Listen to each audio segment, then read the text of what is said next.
Southeast Asia consists of countries such as Bangladesh, India, Indonesia, Bhutan, and Thailand. The region's most common causes of death are heart disease, stroke, and chronic obstructive pulmonary disease.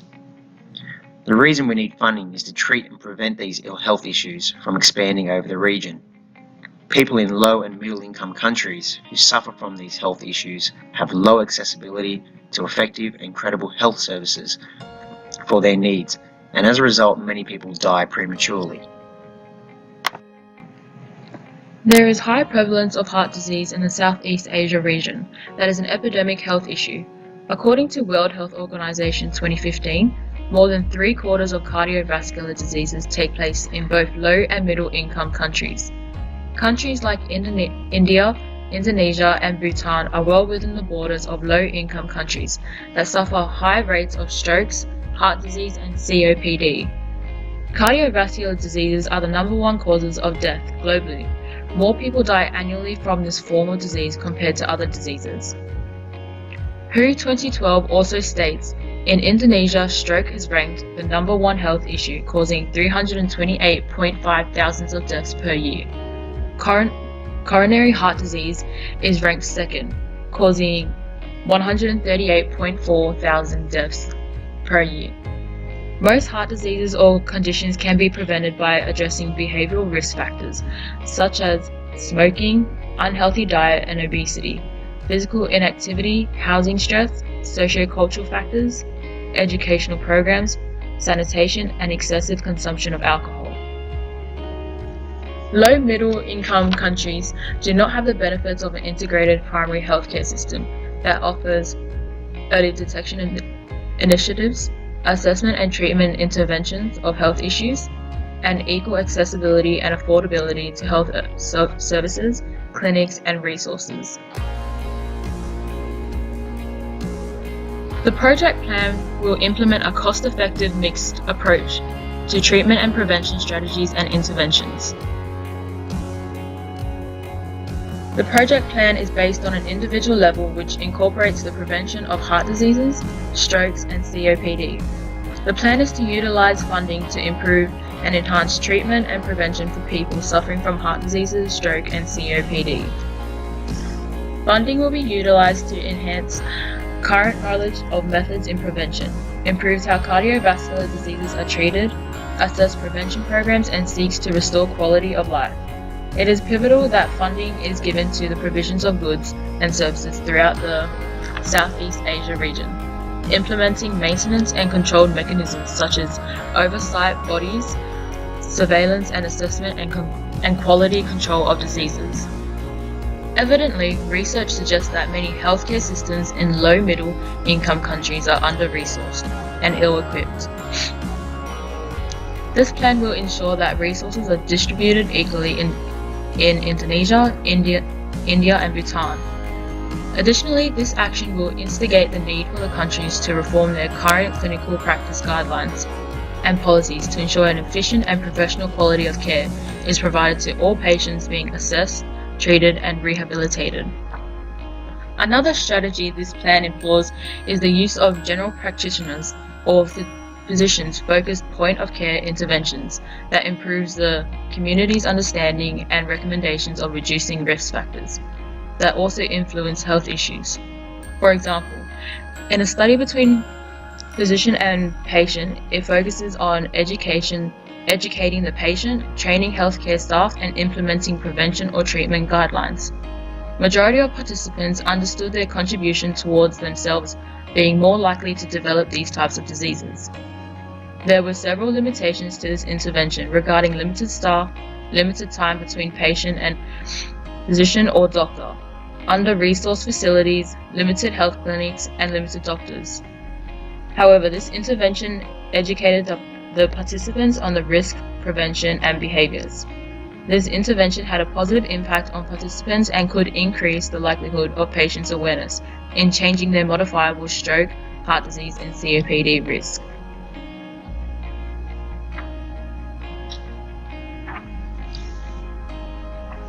So, factors affecting heart disease. It comes down to socio-cultural, so the access to education and income, the risk behaviors, which are smoking, physical inactivity, diet that correlates to high blood pressure, obesity, and high cholesterol levels, which increases the likelihood of strokes, heart disease, or COPD. Environmental exposures, so poor housing conditions, housing stress, and air pollution can play a pivotal role in impacting one's health and well-being. Lifestyle. The income is a crucial determinant factor for the affordability and accessibility to treatment or medication. The selection and availability of food can be limited and have a negative effect on one's health and well-being. For example, those from Southeast Asia are limited to the food that provides a healthy diet. Tobacco smoking is a lifestyle choice that many in Southeast Asia do. And economic. The Southeast Asia region are considered the poorest countries in Asia. Children from the poorest families are nearly 4 times more likely to die before they turn 5, compared to those from the richest families. Southeast Asia suffer from poverty. Hussein states that the level of economic inequality with the Southeast Asia region is a key determinant on the impact of socio-economic status. This is because countries like India, Indonesia, and Bhutan have the highest disparity income compared to countries like Japan, Australia, and Singapore. According to NCIB, chronic obstructive pulmonary disease, also known as COPD, is a major health concern in Southeast Asia. COPD limits the airflow into the lungs and accompanied by coughing and sputum production. The lungs become inflamed and caused by long-term exposure to airborne irritants such as cigarette smoke, biomass fuels, and mosquito coils. COPD can have a significant impact on quality of life. Symptoms of COPD include shortness of breath, anxiety, and many physical limitations. According to the NCIB, COPD is underdiagnosed and underreported, especially within the Asia-Pacific region. And Catholic Online state that poor and middle-income countries in Southeast Asia and the Western Pacific region had the largest air pollution-related burden in 2012, with 3.3 million deaths linked to indoor air pollution and 2.6 million deaths due to outdoor air pollution. Can you imagine not being able to breathe? You feel like your lungs are filling and then anxiety hits you because you fear for your life. Prevention could be a key factor in lowering the prevalence of COPD. Education of patients and physicians in Southeast Asia could be improved. Therefore, a funded educational program may help lower COPD. According to NCIB, 39% of people with COPD reported that their condition kept them from even walking, which could lead to developing other health conditions such as heart disease, obesity, depression, and many more. Reports by NCBI state that only 37% of people with COPD have been given a lung function test, so a system needs to be put in place to have more people tested and treated. Malaria in Southeast Asia is a major concern to the people, so they burn mosquito coils as prevention of malaria, but then develop COPD from inhalation. An affordable way to change this would be to have a vaccination for malaria available for the people. The NCIB gathered information on the prevention and treatment costs per person with malaria. To have bed nets would only cost $2.20 per person. That's not much. These would be good alternatives to the mosquito coils and prevent COPD infections. According to WHO, 2017, smoking kills 150 people every hour in Southeast Asia, including passive smokers. Smoking is one of the leading causes of preventable diseases, so it's important that we get funding for COPD in Southeast Asia. Globally, we need to get people to quit smoking ASAP, and a beneficial way to do this would be to use a pharmaceutical drug called Champix, which is scientifically proven to stop the cravings and eventually quit smoking. According to the CDC, in Australia, a person could pay as low as $5.80 for a month's worth of Champix tablets, according to Quit. Bobadilla states that Champix has a lower cost than any other treatments and could prevent further health costs down the line, such as cancers. as cancer is an expensive treatment. According to GAPA, treatments of COPD such as bronchodilators have been proven to be effective in treating COPD through reducing symptoms of COPD and prolonging a meaningful life.